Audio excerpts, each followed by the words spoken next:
वो भी मेरे हिसाब से लगता है उन्होंने कोई फोटो कॉपी बनाई हुई है, वो ही हर एक बंदे को पकड़ा देते हैं, ये ले जी आपका रिजेक्ट, ये ले जी आपका रिजेक्ट, ये लीजिए आपका रिजेक्ट। अगर किसी बंदे का इस तरह वो रिजेक्ट करे ना कि मेरी इंटरव्यू की वजह से हुई है, तो वहां पे लिख दें जी आपका इंटरव्यू। अस्सलातु वस्सलामु अलैका या सय्यदी या रसूलुल्लाह व अला आलिका व अस्हाबिका या सय्यदी या हबीबल्लाह। अस्सलाम वालेकुम गाइस, उम्मीद करता हूं कि आप सब खैरियत से होंगे, मैं भी खैरियत से हूं। आज का जो हमारा टॉपिक है वो ये है कि 2 मई को जो पासपोर्ट रिटर्न होने थे उसमें कितने वीज़े लगे हैं और कितने वीज़े रिजेक्ट हुए हैं, जो वीज़े लगे हैं उनकी वजह क्या बनी और जो रिजेक्ट हुए हैं उनकी वजह क्या बनी। इस टॉपिक पे हमने बात करनी है। वीडियो स्टार्ट करने से पहले आप सबसे गुजारिश है कि मेरे यूट्यूब चैनल को सब्सक्राइब कर लें, लाइक कर लें और बेल वाले आइकन को प्रेस कर दें ताकि आने वाली वीडियो का नोटिफिकेशन आप लोगों को मिलता रहे। सो गाइस, अपने टॉपिक की तरफ चलते हैं। 2 मई, जैसा कि मैंने पहले बताया हुआ था, 2 मई को पासपोर्ट रिटर्न होने थे रोमानिया एम्बेसी से। जैसे कि अप्रैल में, मार्च में वीज़ा रिजेक्शन बहुत ज़्यादा रही है, आप सबको मैंने वक्तन बताता रहा हूँ।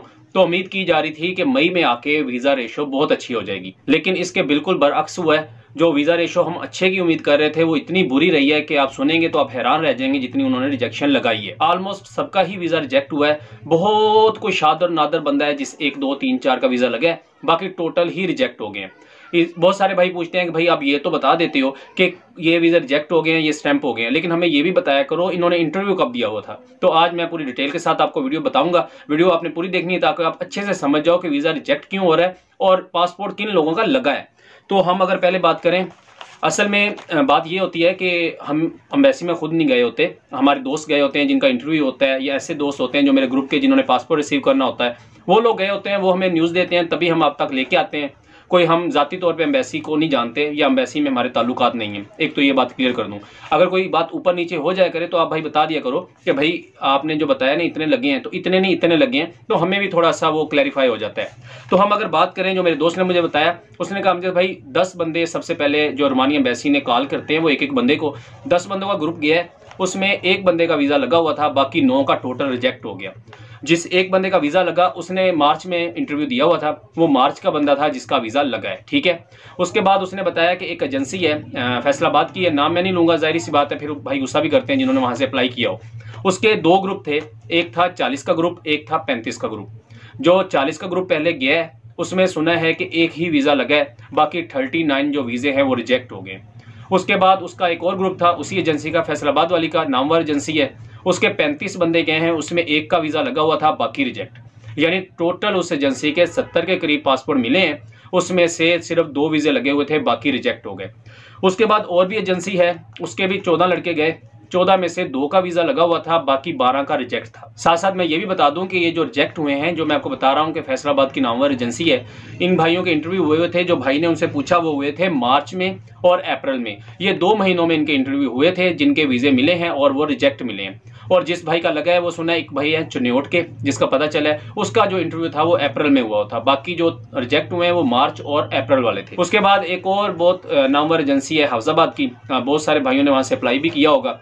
ऑलमोस्ट उसके भी जो सुनने में आई है, पहले बात सुनने में आई थी 160-70 के करीब उनके पासपोर्ट रिजेक्ट हुए हैं, लेकिन बाद में जो कंफर्म न्यूज़ हमें मिली कि 118 के करीब उनके पासपोर्ट जो है ना वो रिजेक्ट हुए हैं। सुबह की न्यूज़ हमारे पास ये आ रही थी कि 150 या 170 रिटर्न हुए हैं, उसमें से एक भी वीज़ा नहीं लगा हुआ था, लेकिन जो हमने फिर कंफर्म की, हमें जो ज़राए उनसे पता चला कि 118 के करीब पासपोर्ट मिले हैं और सारे ही रिजेक्ट थे। यानी अगर हम ओवरऑल बात करें तो मार्च, अप्रैल और कुछ बंदे थे जो फरवरी वाले थे जिनके वीज़े टोटल उन्होंने रिजेक्ट कर दिए।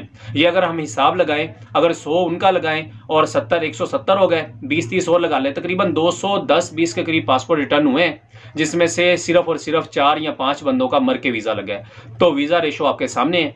और मैं फिर बता देता हूँ, ये मार्च और फरवरी और ज़्यादा अप्रैल वाले, मार्च और अप्रैल वाले ज़्यादा थे और फरवरी वाले इसमें थोड़े थे जिनके वीज़े रिजेक्ट हुए।